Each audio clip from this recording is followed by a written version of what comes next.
Caroline Blazovsky. Caroline is a nationally recognized healthy home expert. She's a home investigator and media personality and promotes healthy homes across the United States.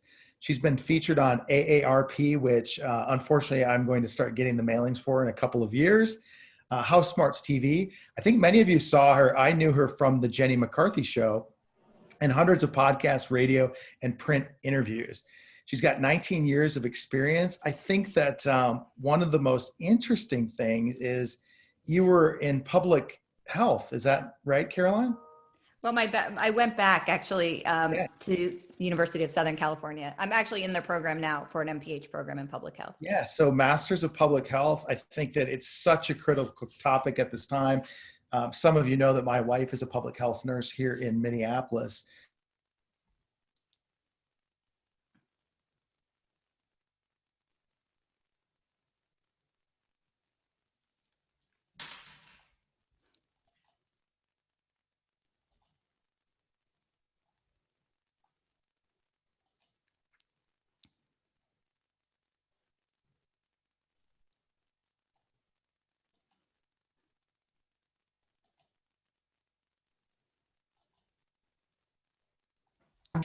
IAQA Public Education Committee. Yeah. You want to fill us in on a couple of those acronyms? Well, the Indoor Air Quality Association is a big group that we're involved with. And obviously in the industry of indoor air quality, I feel that they're really important, integral part of everything. So those are for professionals and people who are involved with indoor air quality to get involved and meet other professionals. And then the ACAC.org is all about credentialing and us creating some really great credentials. We have some super secretive stuff coming up that I think is really kind of relevant to this whole conversation. So a lot of good stuff going on. Great. And of course, I think the intersection for us is obviously Caroline is the president of My Healthy Home. And as many of you know, EBA's core tenets are not only energy efficiency, water efficiency, resilience, but healthy homes. So in her spare time, she's a graduate candidate, as we talked about, in public health at the Keck School of Medicine at USC. That's the Trojans, right? That's right. Fight on. I didn't want to accidentally say UCLA Bruins from No. my time living in Los Angeles. But her focus is working with physicians, homeowners, and other building professionals and the public to improve wellness through home environments. So Caroline, welcome, and thank you for being here today. So excited to hear what you have to share. Thank you so much for having me, guys. I think it's a great time. It's an important time to be discussing all the things, whether it's COVID or just indoor air quality. So thanks for having me as a guest. I truly appreciate that. So if you're ready to get started, let's pull up our webinar so we can kind of get an idea. And you already introduced me, so I appreciate that very much. Do I still have you, Aaron? Yes. Yeah, we're still. Okay. I don't see you guys, so hold on one second. Do you see my share? No, just click your share screen on the bottom. And then okay, wait, hold on. It didn't let me share you. So hold on one second. Okay, let's see. Try it again and see how we go. Hold on. There. Better? It's looking promising. There we go. Okay. All Here we go. We're seeing it in, I think you want to go to. There you go, right? Yeah. There we go. There we go. So, okay, so you nicely introduced me. And so these are my credentials. I've been a healthy home expert for 20 years.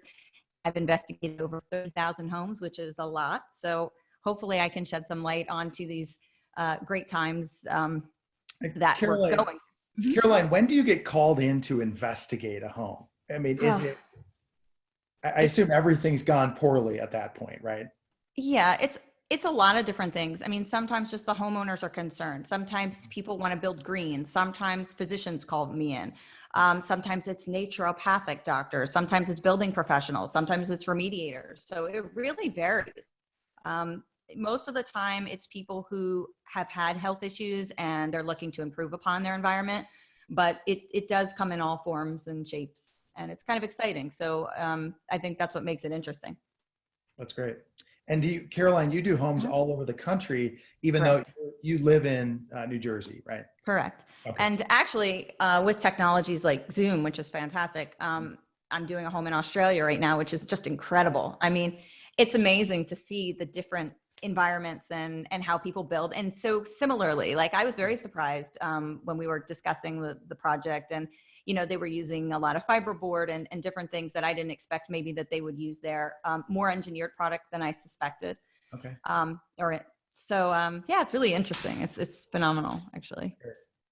So I'm going to click you here. So I think what's imperative to talk about first, and especially because it's COVID and we're addressing all these issues, is how do these things transmit, and why is it important for us to even understand, like, why is it important how COVID comes in? Why is it important that we have dander in our homes? Why is it important? Some people say, well, it doesn't really matter, it's just things that are natural. But unfortunately, because we are communal and we're a community, we transmit all kinds of things all the time. So I wanted to kind of give a case study first off and kind of get people understanding and thinking about how things transmit and why it's important for us to have healthy homes. So this is an interesting story. It was a house that I'd worked on in Beverly Hills, California.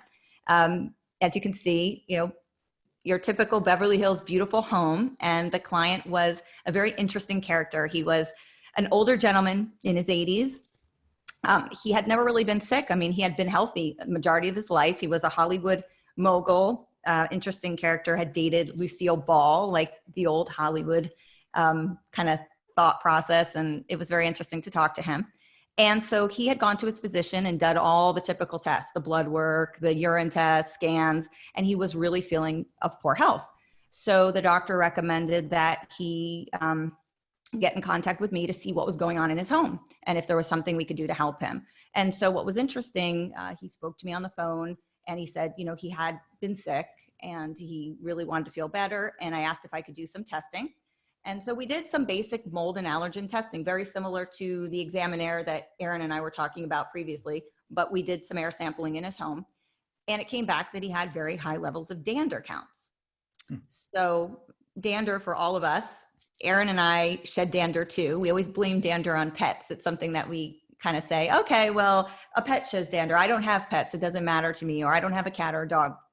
But we as people shed dander, which is skin cell, and skin cells come off of us. So we're not hyperallergenic, and they fall on the floor. And then that contributes to things like dust mites and things of that nature. So he had a lot of dander, which got me thinking, well, was it something human or was it something from an animal?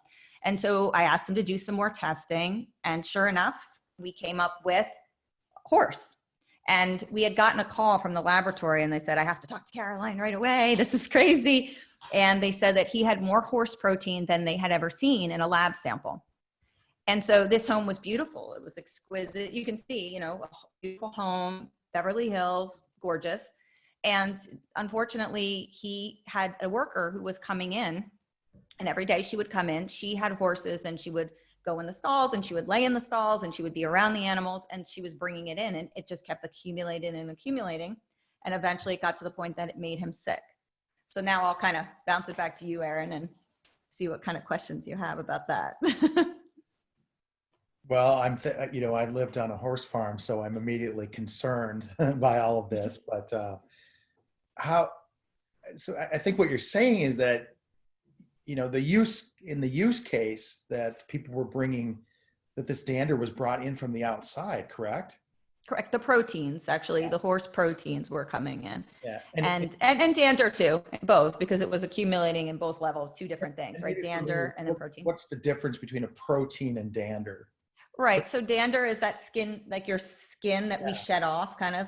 And then the protein is actually so when you have a cat, right, and you hear about their saliva, it's the actual biological agent that's coming off of them. It's a protein that's causing inflammation in the body or causing allergens. So different things. Dander can cause allergens too, so can proteins. But in this case, he had a lot of horse protein. And so what's fascinating is, he had crazy amounts, crazy. And so she obviously didn't work there any longer, unfortunately, but we cleaned it up. We did HEPA vacuuming and we got rid of all the carpets and stuff like that. And then he was perfectly fine, like so healthy. So this is just one example of this transmission that happens. And I think it's an important example because it's not just this that comes in. So, we'll talk a little bit about the other things that kind of. And Caroline, all the remediation is able to be done through just cleaning, good cleaning practices and eliminating the source, I assume? Yeah, we did in this application, we did a commercial cleaning company. So we did HEPA vacuuming and things like that. You don't have to, but at the level of concentration, and the house was so big that you needed to do it. But if this was just a standard home, you could use HEPA filtration, you could use vacuums, you could use, general wipe downs and cleanings to help remove it. But this level was just so big. Yeah. But, and it was one person bringing it in. It wasn't, many. So it's kind of, to me, it's a great way to explain how this stuff can transmit. Yeah, that's great. Thank you. So these are the things that I just made a quick list, and this is by far not everything, but these are the kind of things that we worry about. And so as a community, that means we share everything, and we bring these things on our clothing. If you go and pump gasoline, if you're out at a gas station and you say, I'm going to stop and get gas today, and you go out, you don't have to get the gas on you. It's not something that you have to actually get the liquid on you.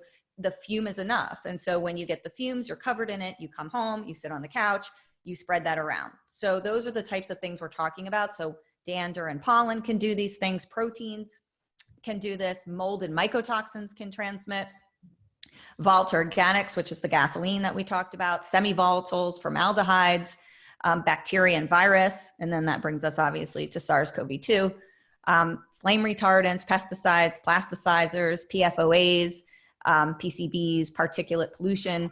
And then, of course, like global environmental factors like fires and humidity. Caroline, I think a lot of people know and understand that, I bring VOCs in. I can bring them in through painting my home, right? I think they understand that formaldehyde can be brought in through wood flooring and off-gassing of wood flooring.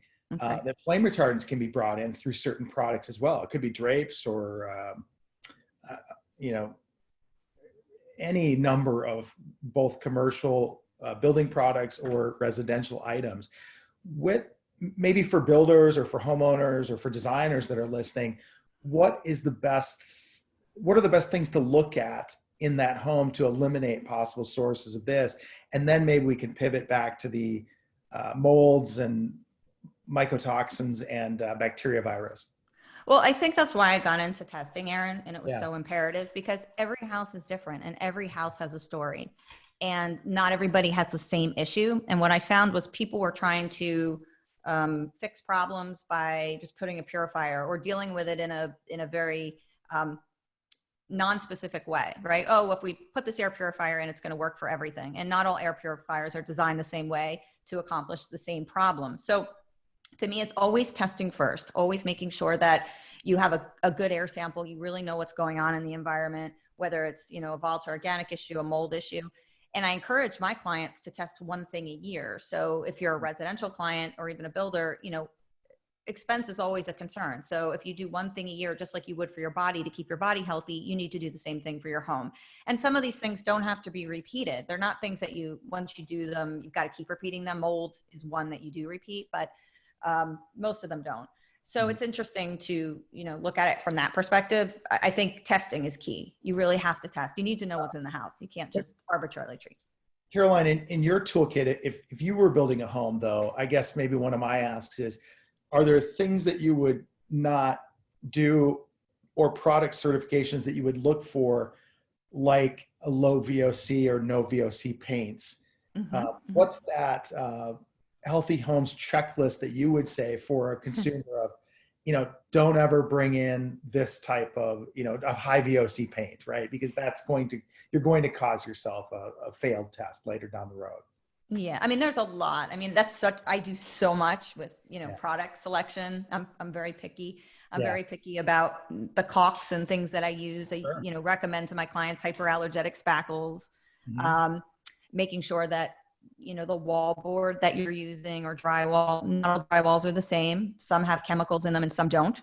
And the selection on that and looking at an MSDS sheet or a data sheet.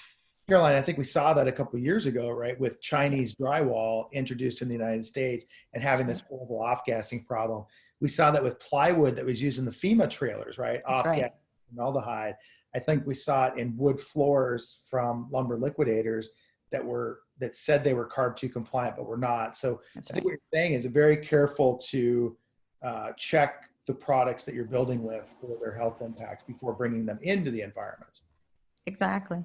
And then what I would like to see, I mean, from an environmental standpoint, we see groups like Environmental Working Group. Are you familiar with them at all?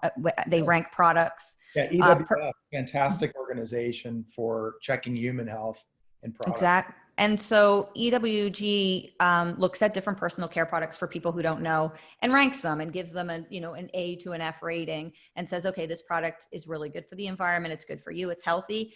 I similarly would love to see something in our industry and would love to be a part of something where we do that for our products. I do not feel that there is enough at all regulation as to what we can put in the home. And in most cases, people can put almost anything in, and it starts to go on, what's the cheaper product to use? And if someone isn't educated about what's going into their home, they may easily be swayed to a product that I think is less healthy. And not everybody has the time to research something. And I always tell my clients, you have to do your research. You cannot just put products into your home and it's a really hard thing to do. It takes a lot of time and people don't do it and they make big mistakes and they end up having children that have asthma and allergies and complications from the products. So it's very important. Yeah, Caroline, we have a great question that came up and I'm intimately familiar with this, but you can look at MSDS or SDS sheets, right? And their disclosures for installers, not necessarily the occupant, but they really don't tell the whole picture, do they? That's correct, 100%. What in your mind is the best way for a builder or designer or homeowner to find out what's really in the product? And that comes down to researching people who are environmental consultants, there's a lot of great names out there. Like I can name Andrew Pace is one, Deborah Lynn Dodd is another. There's a lot of people in the field who actually have researched these products. And I think if you're really concerned, you really want to get a consultant is familiar with it. People call me all the time and say, oh, what spackle should I use? What drywall should I use? What do you recommend for flooring? So currently right now, we don't have an EWG and we should. But when we get into home building, and this, Erin, as well as I do, it's not that easy. I mean, it's going to be a very difficult challenge to do it. It doesn't mean that we can't, but really getting these products and understanding what they are. And then, some people may react to one thing, they may not react to another. How do we incorporate that in? It gets complicated. But for now, get an environmental consultant or a green builder or a green architect, or a green contractor, someone who's familiar with these products, and start asking questions. And a lot of people, I find that the contractors sometimes get nervous when people are asking questions and they know about, well, is this healthy or not? This is where the industry is going. This is where I think contractors have to be open to this and understanding that sometimes your residential client's going to know way more about a product than you do just because of experience. They've done the research. So be open to that, listen to them and say, you know what, they might know something that I don't know. Yeah, that's great. Caroline, are you finding that your consumer, your client, the things that they care about, and we've kind of talked about this, it's almost like food industry today, right? Where is it made? How is it made? And what's in it? It are kind of the key questions that we need to be asking. Yes. And is there and I have to give full disclosure to everyone. I sat on the board of the Health Product Declaration Collaborative, and maybe Caroline, a shout out to them and the the Healthy Building Network. Have you used some of those tools like HPDs with any success? It's not really in my frame that I would, because, obviously I'm looking at more the problem that is existing. So I'm kind of not the right person to ask for that, but, I'm looking at, okay, what's going on with the products. And I do get involved with the building side when people want to do consults about green building. I have, certificate in sustainable design from Boston Architectural College. So, I mean, I have a knowledge. I'm not like a green building architect. Right.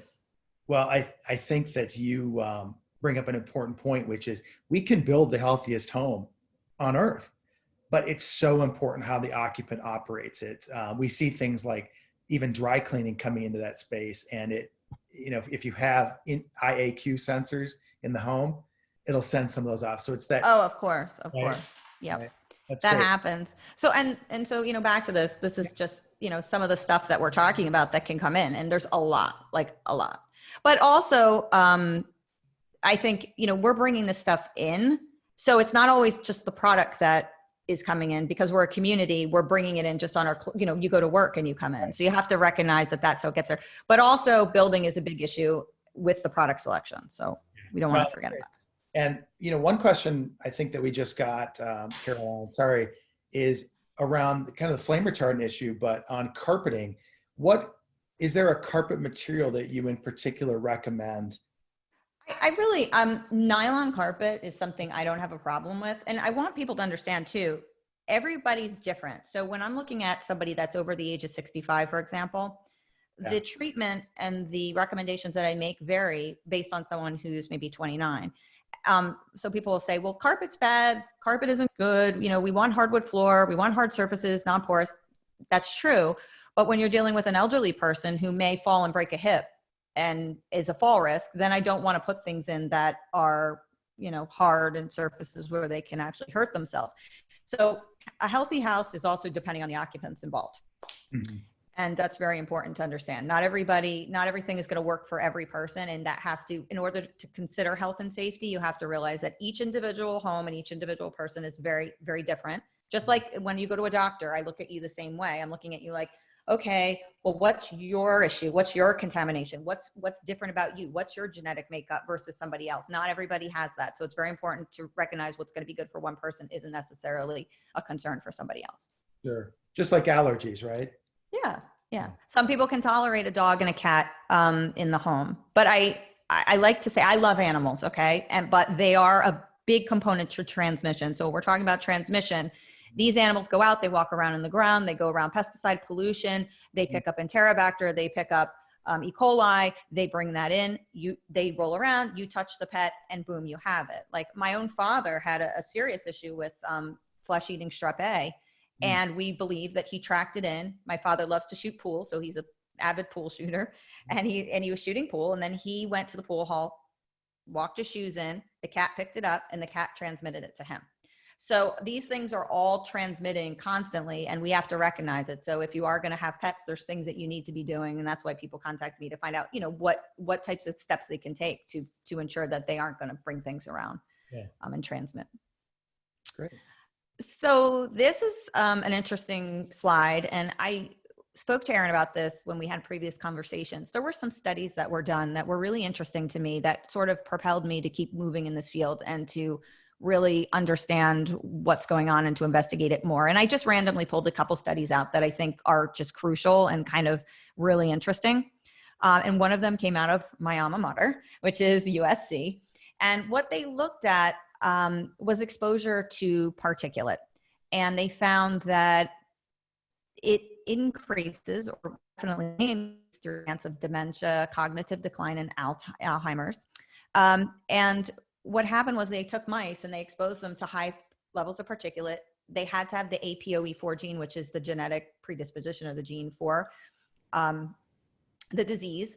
And when they did, they found that they accumulated more amyloid plaque than those that weren't exposed to particulate. And I think that's really interesting. So we know that these disease states can be influenced by pollution. And when we're talking about particulate, I know there's a lot of people on here who there's different levels of people. So I like to explain it. Your human hair is about 70 micrometers. So if you look how thin that is, when we're talking about particulate, that's 2.5 micrometers or smaller. These are like really small. Mine's a little thinner than that 70 micrometers. So you're in the 2.5 range, Aaron. But these are very small particulate, and they come from all kinds of things, from pollution. Dander can make up particulate, fiberglass, cellulose. When I look at particulate matter, it can be from fires.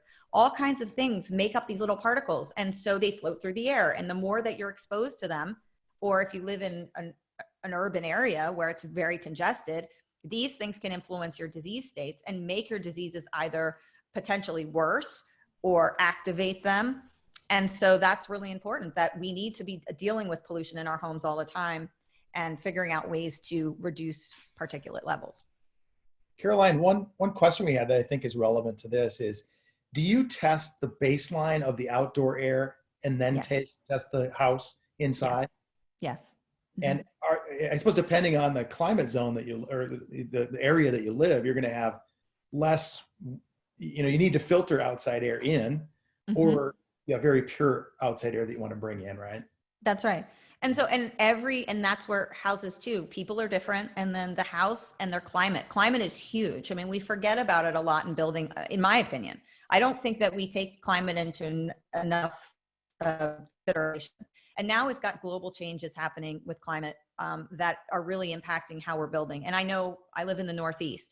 I see homes all the time that are built on slabs. Slab building in the Northeast to me is very problematic. I don't like to see it. Unfortunately, it's done in condos and townhouses. And unfortunately, when you get condensation from the cold slab that gets cold, you know, during the 4 seasons, and then you get the hot infiltration of the air, these things meet and you get vapor and condensation that happens. And it's really not great building for, I find, the Northeast. But I think we need to be taking that into way more into consideration than we do. Absolutely. I think some of the building science from our members around insulated slab would be really helpful for preventing that condensation, which then leads to a mold, I assume. Mm-hmm, exactly. And so, you know, just from my perspective, and, you know, and there's a lot of people out there who know way more building science than I do. But what I like to bring is the experiences. I'm in these homes every day, right? I'm looking at what's going on in the environment and how these are parlaying to health. So what I'm here to do is be the messenger and say, okay, look, this is what we're seeing. These are the kinds of exposures we're seeing. How can we fix this with our building? And so that kind of takes me into the second study. So in this first study, we know that education is a big piece, right? We need to educate people about where they live and that urban areas and polluted areas and smoke areas, and all of that can impact our disease states. It can exacerbate them. So the second thing I found interesting with this study and why I pulled it for you was that in 2008, they basically, researchers at the Institute of Public Health in Copenhagen were looking at Hepa filtration. So this is a technology study, and this shows to me, look, we can use technology to increase and make our homes better and increase our health and wellness. So they looked at Hepa filtration and removing ultrafine particles, and they removed 60%, and they found 8% improvement in microvascular function, MVF, which is your cardiovascular function, which is amazing to me that they took a technology. We didn't use a drug, right? We didn't have side effects of a drug. We could actually use technology to better our health and improve our disease state. And that was huge. That's amazing. I mean, to get an 8% improvement in a clinical situation would be extraordinary. To get that in your home by Hepa filtration it's taking care of your health at home, isn't it, Caroline? That's right. Okay. And it's amazing that we could improve by the way we build, by the way we construct, by the way we use technology, and by the way we educate. We can create homes that are going to make healthier people. And then on top of that, also reduce healthcare costs if we do it properly. And I think this is a huge piece. I mean, I don't think it's even been touched on, Aaron. I mean, I think that how we can impact the healthcare industry is amazing. I mean, this is something Caroline and I talked last week and got prepped for this call, but I went out and bought Hepa filters for my furnace and turned the filter on, the cycle on. And then I was kind of checking in on vacuum cleaners. But Caroline, where else for our audience can people be adding Hepa filtration to help with air quality in their residence? So, I mean, obviously, and I don't recommend filtration for everyone. Let's back up a second. You need to, that's why you test, because you need to know what your climate is, what's really going on in your house, and then apply applications. So for example, if you just buy a Hepa filter or any kind of purifier, and people do this all the time, and sit it in the corner and you run it all the time and you don't change the filters and you let it accumulate, and then you start continuing to let it run and collect, that's an open filter to the air. So it's collecting cat protein, let's say dog protein, mold, mycotoxin, whatever you want is in that filter. That's not a closed sealed system. So when I test homes, I found interesting, we did like a mold cleanup, and someone, this is years ago, they had left behind a filter. And so I kept getting this positive read back, and I'm like, I don't understand. We've done this mold remediation. There's nothing here. Why are we getting a positive? Why is the client not feeling better? Sure enough, came out that it was the filters and the machines. So that taught me a very valuable lesson about filtration, is that it can work in your favor and it can also work as your enemy. And you need to be vigilant about doing what it says and changing the filtration regularly, if not overchanging it. Because if you don't, then it can actually cause, there's always benefits and side effects to everything. And that's one of the side effects. You cannot leave it there, and you still have the particulate, the contaminants are still there. You're still exposed to it in the room. And Caroline, is there a best practice, or, how do people know or remind themselves to change the filters? Obviously, you talked about testing every year. That should be a minimum. But Right. is there a best practice for, okay, I've now changed my filter, but how do I keep that going? Right. So, I mean, one, always follow the instructions of the manufacturer. I mean, they tell you what to do, but people sometimes, they just don't want to do it. You get lazy and you just can't.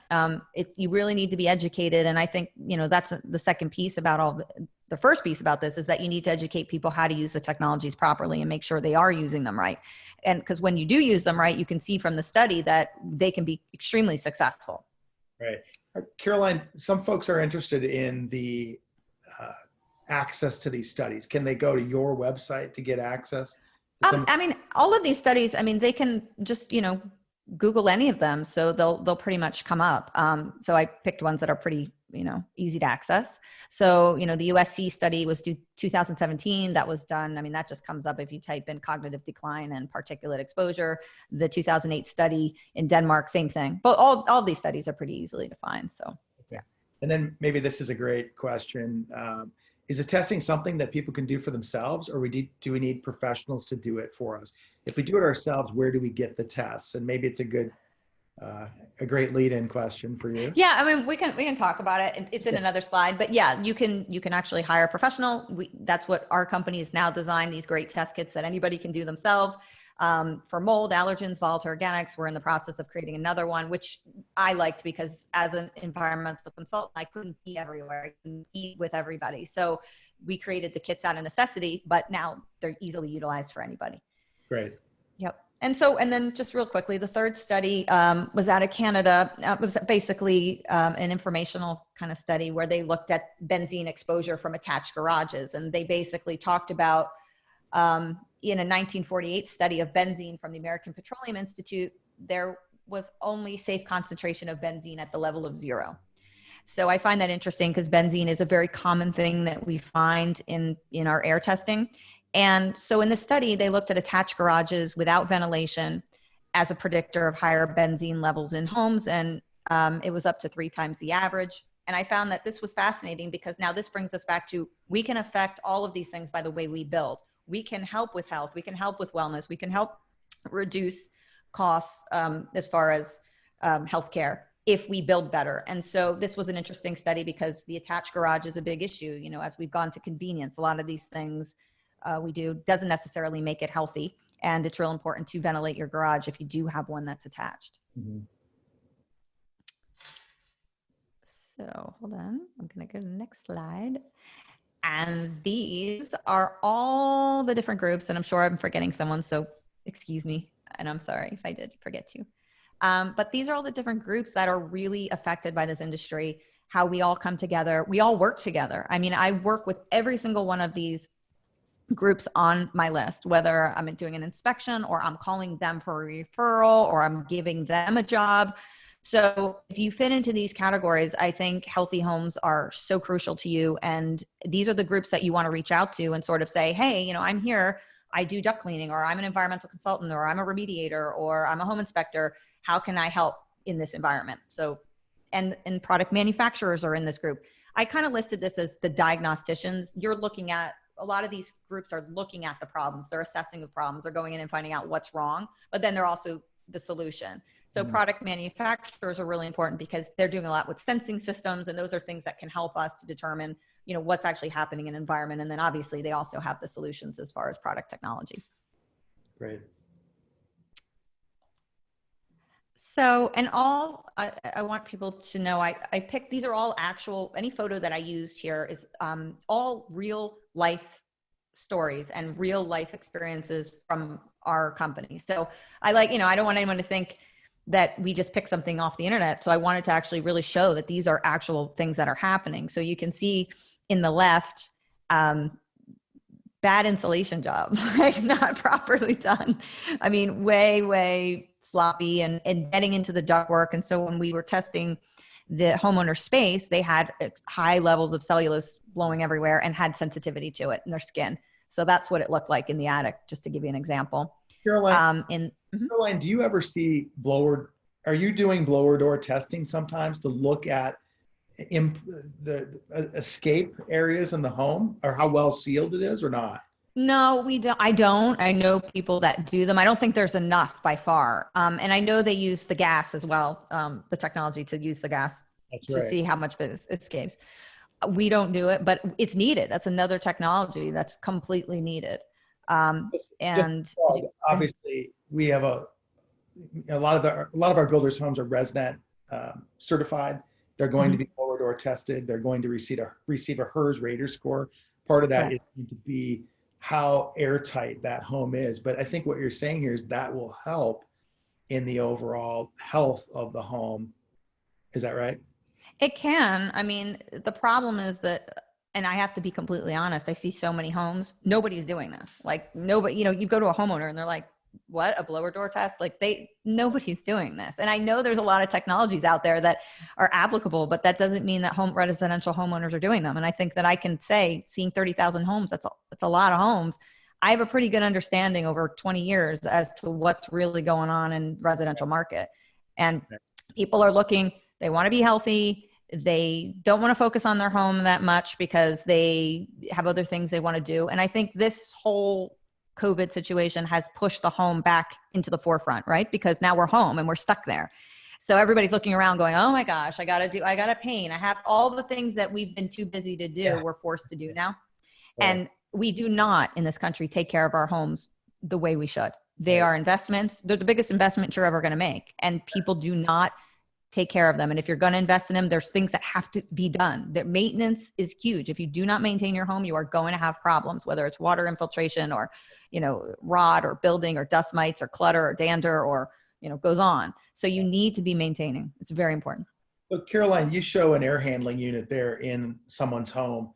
Mm-hmm. And I think, we've been talking about HEPA level filters, but I think the highest MERV level filter that we have for residential is around 16. Correct. Should we all be asking for that? Should we be putting the highest level we can in our house? What do you do around air restriction? Because I know sometimes you can get a really high MERV. Can you talk about that a little bit for our audience? Sure. Well, I mean, if you're going to build a system, so if I was going to build my house, I'd be building it, right? You can do a HEPA filtration in your home. It's just a custom system.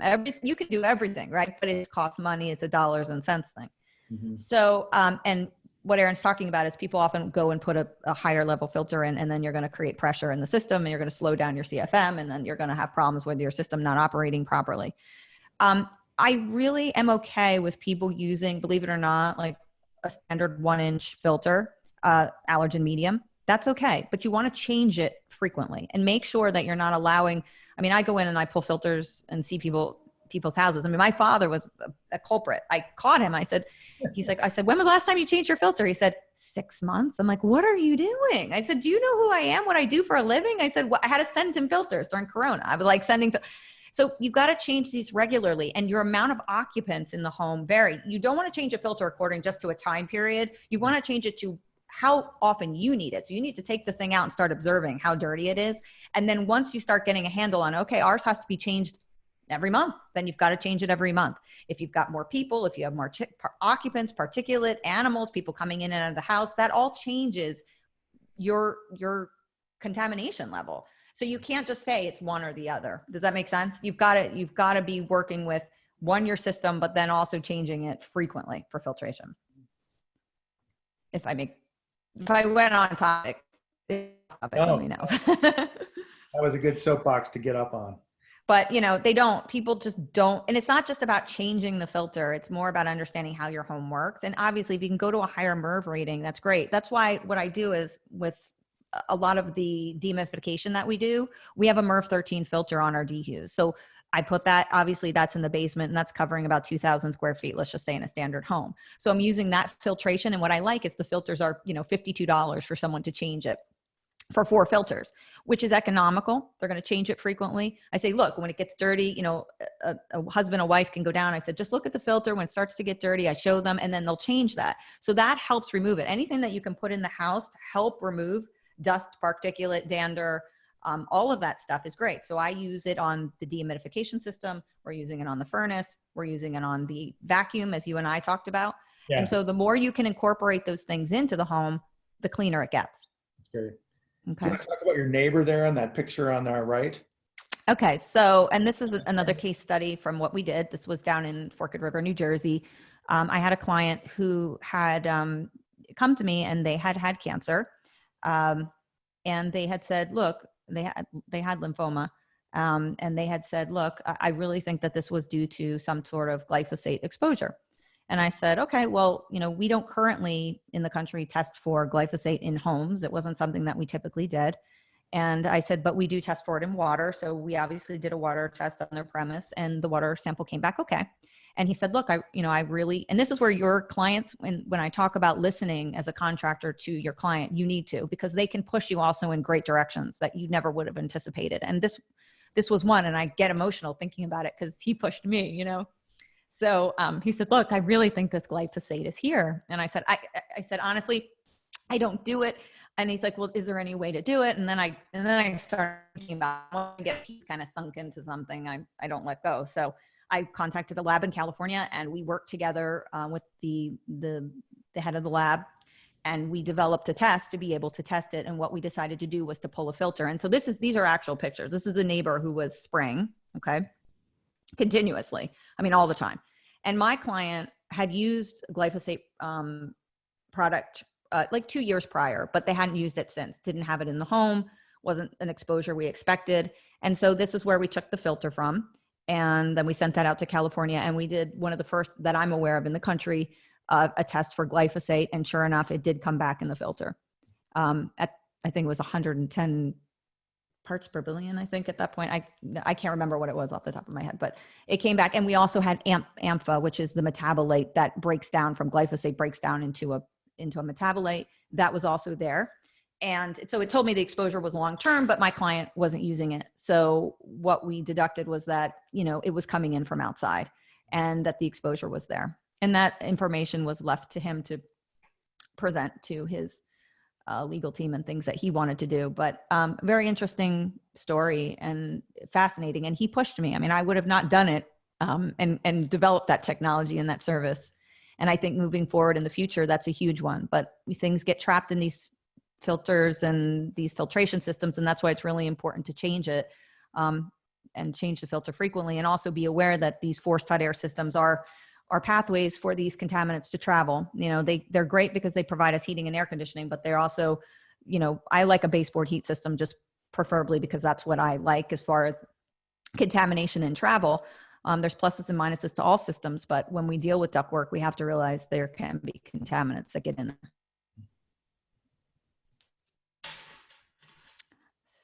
So Great. Just checking in on time. We've got about 17 minutes left, but we'll keep going as I've been interjecting with questions. That's fine. So. We can, like I said, the slides, we're talking kind of as we go, incorporate it. But again, this is the Examiner. This is our product line that we developed. So we talked about previously.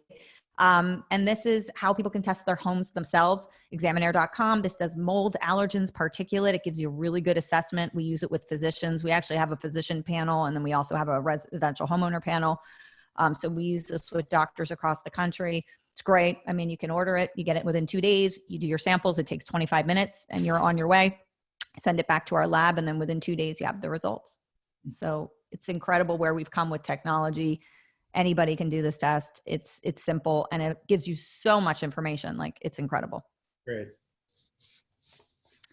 And this is one of my colleagues and a very good friend of mine, David Applebaum. Just to touch a little bit about, energy efficiency and things, the way we build currently. And I liked a quote, he says, think holistically. Just because you're told to build a certain way doesn't mean it will be without other challenges. He's an amazing architect. He's in Los Angeles. And so we kind of talked about the green building and green building permits that you have to get when you're in Los Angeles. And then the issues that we stumble upon, because these are not solidified solutions. They are constantly changing, and you're going to develop all kinds of issues. And so he had a home. This is a celebrity home, but he had a problem with homes when he was building them. They were getting too tight, and he was having condensation and seepage from the recessed lighting. And so that became a problem. And he felt that the attic spaces had to be ventilated more. They were not ventilated enough, even with traditional vent systems. because of the energy efficiency. And this is what he chose to do. And he did these custom dorm events, which I think are really amazing. And so he does this on all his builds now. And, it's very important that just because we present ideas, we have to remain open to that these things may not be the answers. Just because it's at a time and a place, things change, and the globe changes and the climate changes. And so one way we're building today is not necessarily what we're going to be doing tomorrow. So I think it's very important for us all to stay open-minded and listen to our clients and listen to what's out there and just be observant, because just because you're doing it one way doesn't mean tomorrow that's going to be the way that it needs to be done. Sure. And Caroline, we had a great question. I mean, I think one of the attendees was asking, how do you best balance issues of greenhouse gas emissions and healthy homes, right? And I think that people forget that sustainability is about people, the planet, and profitability, all three of those tenets. But yes. I think with this, how do you look at that balance between the two? That we want to build a green home, but that includes both human health and greenhouse gas emissions. Yeah, I think, and that's why they're both important. And I think that's why we have to put people together who are working in both sectors and combine us, and then allow it. Like David and I mean, he's a tremendous architect. And so we're doing that right now. We actually worked on a pet project that we have put together to kind of build what we believe would be a healthy, sustainable home that would also be economical. And part of that with me is including things like fresh sunlight and proper ventilation. But I'm more about how can we bring these things in naturally, because just because you're mechanically doing something to me doesn't mean it's the same as getting it from natural light or real fresh air or ventilation. So the more we can do that, I think we're going to be better off. But we're working on it. I think we're all kind of putting our minds together and coming up with solutions, and that's what you have to do. This is not a quick fix. It's something we have to evolve towards. But just think about health and wellness. It's because we do things. I think sometimes now the economics becomes such at the forefront of everything, but in reality, you have to think about where we're going with this and if this is healthy for us. And I'm a very holistic, builder, contractor person. I mean, I like to do things as naturally and with as less chemical as I can for safety. I think that fits with some of the mantra we hear around passive systems beat active systems many times. Yes. When they can, right? When they can. Mm-hmm. When they can. And that's, again, the climate. Everywhere you're going to build, you're going to have to adjust to climate. And climate change, we have discussions with people out in the West, they used to have the bigger overhang, the bigger gutter. We need that now in the Northeast. I mean, we don't have that in our building. They've went to no protection for your building envelope.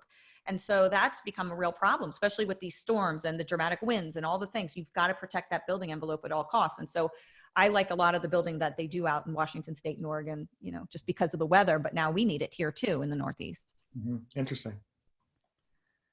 And so these are just some concepts that achieve the healthy home goal. These are some projects that we worked on. There's UV light application, UVC. We're doing a lot of that. And you can imagine now with Corona, it's crazy. Like doctors' offices now wanted dentists. I've been getting calls for all kinds of systems to be designed and put in.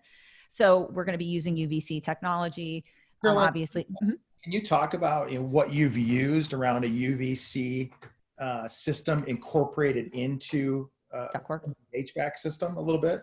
So we use bulb systems. We also do standalone units, and then we also do vent systems that allow the air to naturally go up, UV light it, and then there's a fan that pushes it back down in like waiting rooms and facilities where you're seeing a lot of people.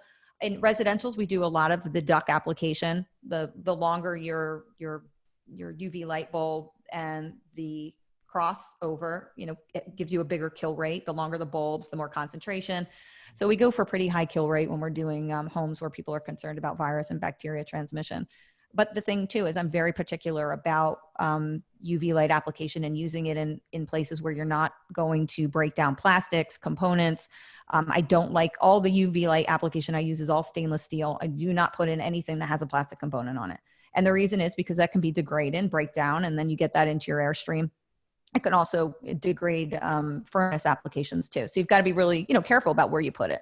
But we've been doing this for, I've been putting these in since like 2005. And it's just funny now that people are so interested in it. I'm like, where have y'all been? Like we've been doing this forever.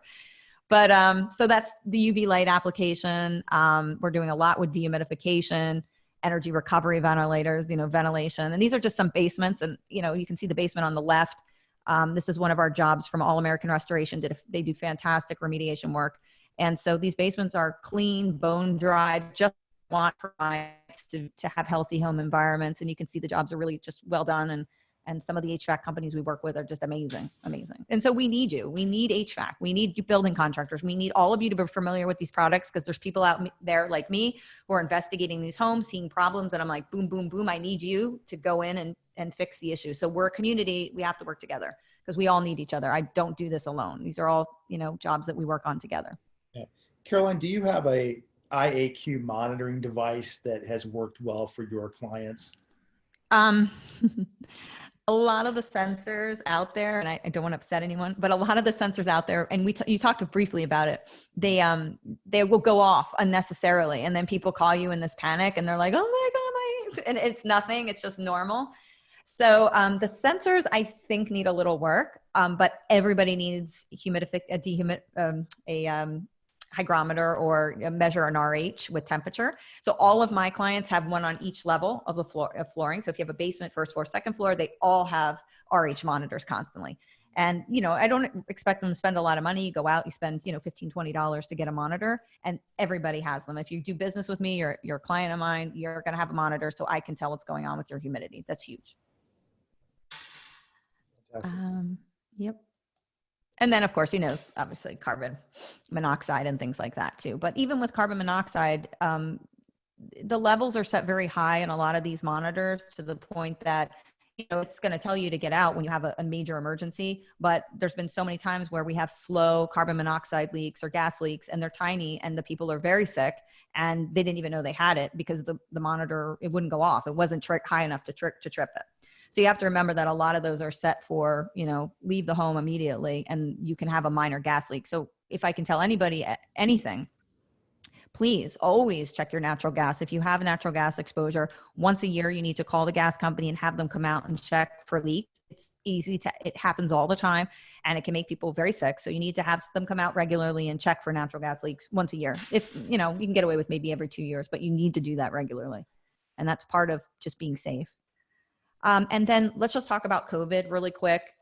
These things transmit in just like all the other things that we're talking about. And so I think part of the reason we're not so worried in my profession, or the people that we work with, is because we know how these things kind of act. And we've been dealing with mycotoxins and small nanoparticles for many, many years, and remediating them. So this is very kind of familiar to us. It's not like a Pac-Man that's going to come and get you, and it doesn't work like that. It's a particulate, basically, that's got a protein and a lipid shell around some RNA. And so when that gets on things, or someone sneezes, and a sneeze can go, 6 meters or 16 feet. So we pick these things up. And so that's why it's really important to understand how it works, and then control things in your environment so that it doesn't become as prevalent. So we talk about controlling humidity. That's huge, 30 to 50%. With the virus, they want to see us up above about 65% for humidity in the home, but you don't want to stay there consistently. So, because then you're going to start to get mold growth and also dust mites and all kinds of funky things, and roaches and bugs and stuff that you don't want. So temporarily up your humidity onto the higher side. I wouldn't go past 65% at all. So stay in that range. Make sure you're removing your shoes. You're not walking outside and then contaminating it. The biggest thing they're finding in hospitals is contamination on the feet of the employees who are going into other areas of the hospital that don't have the virus. They're tracking it on shoes.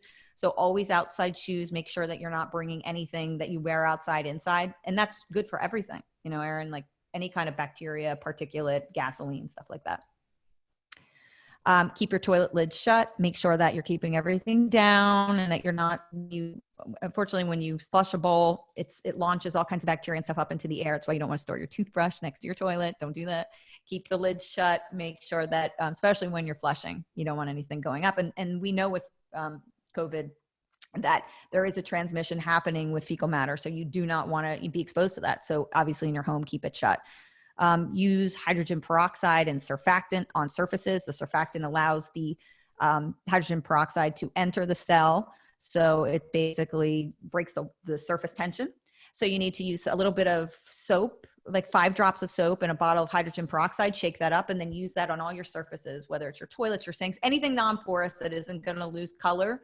use the hydrogen peroxide with a little surfactant, works great. We've been using that in the field for years with microbiology and doing remediation. So I think that's a safe alternative for homes. You have to watch with the sanitizers because the sanitizers contain a lot of volatile organics and other things. And so if you see something that says a bleach wipe, it's not necessarily a bleach wipe. It's actually an alcohol product in most cases. So you want to be sure that you're not, overusing those and actually causing breathing problems, which you can with high volatile organics.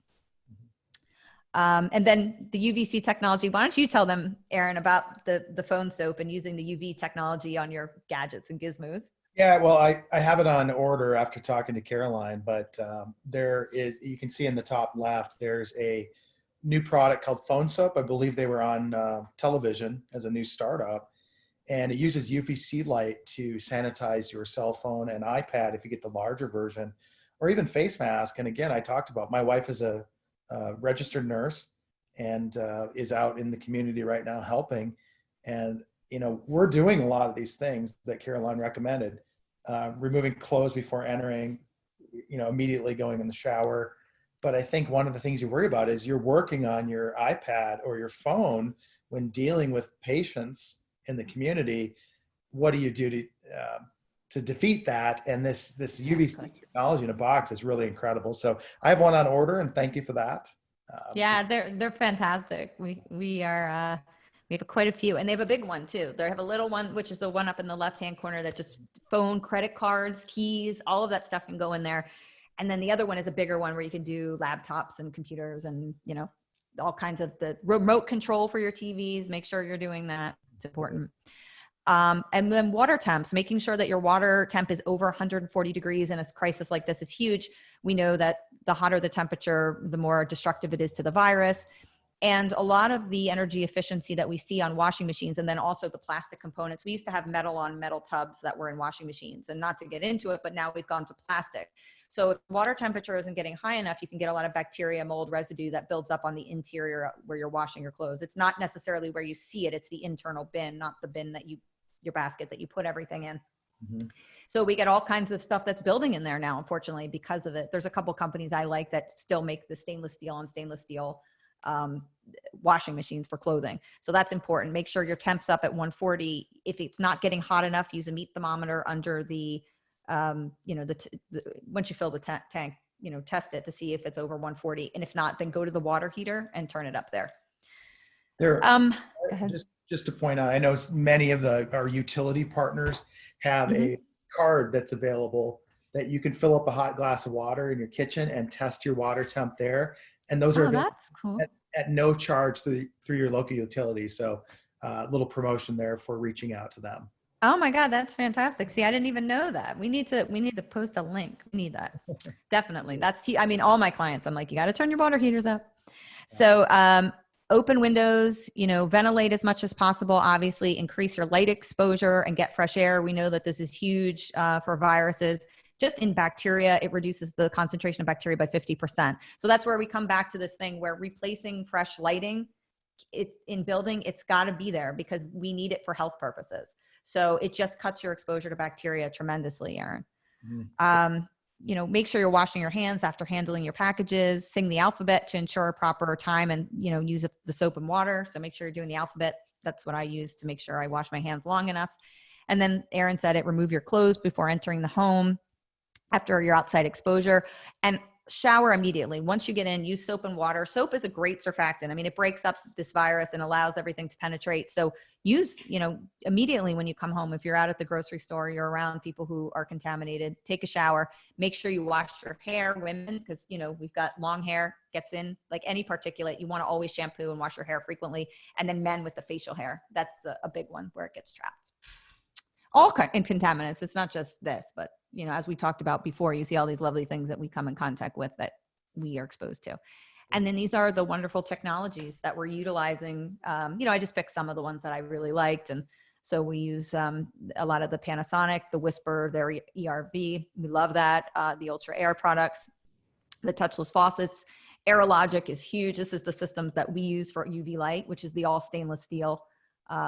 Atlantic UV is an amazing company. They're out in Hauppauge, Long Island. And then of course, Toto makes a wonderful automatic seat opener and closer. So I think all these technologies, this is a way, we've got to build for health, we've got to use technology for health, and then we've got to educate. And I think the combo is. But by the way, Carolyn and I talked about, if you are out of toilet paper, you need to get yourself a Toto toilet seat. That's right. You won't need one after you have a Toto toilet seat. So amazing, right? Oh my God. My good friend Bill Strang at Toto for that. And Aaron and I were talking, we're music buffs. So did you see the toilet seat where you can like hear music, plays music? That's all Toto. It's amazing. Yeah, no, that's great. I think there's a lot of great touchless kitchen faucets today as well. The ERV, HRV technology is incredible. I really like what you brought up about the UVC disinfection for your HVAC systems. I think most folks understand that. Again, I live in Minneapolis, so up here, humidification is so important during the wintertime because we get down to no relative humidity. That's right. But it's also important in Minneapolis to have dehumidification systems. And I think with those hygrometers that Caroline's clients have on each level, you're really keeping in the zone of relative humidity. Is that right, Caroline? Yeah, I mean, I think it's more important to watch that than it is temperature, right? Because your body will naturally tell you when you're too hot or too cold, but it's not going to tell you when it's too humid.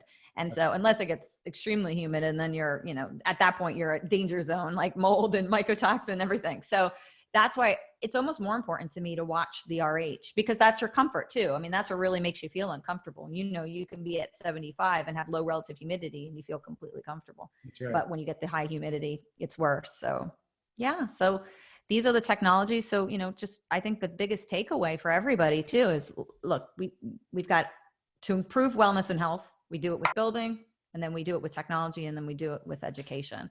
And we combine all of it together, and we're going to have good houses. And I think, we all have to work together. It's a process. That is fantastic. Well, Caroline, we've had a ton of questions. I think I covered most of them, but I probably have missed a couple. But it's been our pleasure to have you, and really thank you. Thanks for having me. Expertise and knowledge. I do want to thank Panasonic for hosting us today. And I do want to bring up that on April the 28th, we'll be talking to Sarah Gutterman, who's the CEO of Green Builder Media, and she'll be presenting on systemic changes in the housing industry due to COVID-19. The final thing, Caroline, I love the Examinaire product that the EBA is promoting, and we want to thank you for spending the day before Earth Day with us. But we have an Earth Day special, which we've had in many, many years in the past. And if you join EBA today for $595 as an Earth Day special, you'll go to our summit for free or attend online, and you have a potential to win great products. We're going to include an Examinaire in our raffle to the organization. So we can show it. Wait, hold on, we'll show it. Yeah, let's get a close shot. You will get one, and you'll be able to test your home, and it's phenomenal. And this is this test is, it's $1,000 in testing if I were to come to your home, just to, and made into a box that allows you to do this. So it's an amazing gift that they're giving you. And Caroline, did you see there's different versions of that? There's a doctor level version, or tell us about that if you could. Right. So for your special giveaway, we're going to give them the panel, our physician panel, which is a little bit different. It's a more intricate panel, more intensive for all purpose, but it's going to give you a lot of more analysis and particulate, and then of course your molds, and we do your hydrophilic fungi, which are your toxic molds. You're going to know your dander counts, your dust mite counts, your pollen counts. This does an outside sample, and it actually does 3 samples inside the home. So 1 on each level, like I talked about. I always want to know what's going on in each level, because every house and every level is different. So you do a basement, a first floor, a second floor, and then you do your outside sample that includes it.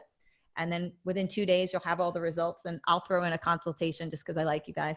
And Aaron's was so nice to have me, but I'll throw in a consultation. I'll go over it with you for free. And so sign up for EEBA. Again, Caroline can be reached at www.healthyhomeexpert.com. Post her information at eeba.org. Caroline, thank you again. It's been a pleasure. Thank you so much, Aaron. Thank you guys. Take care, everyone.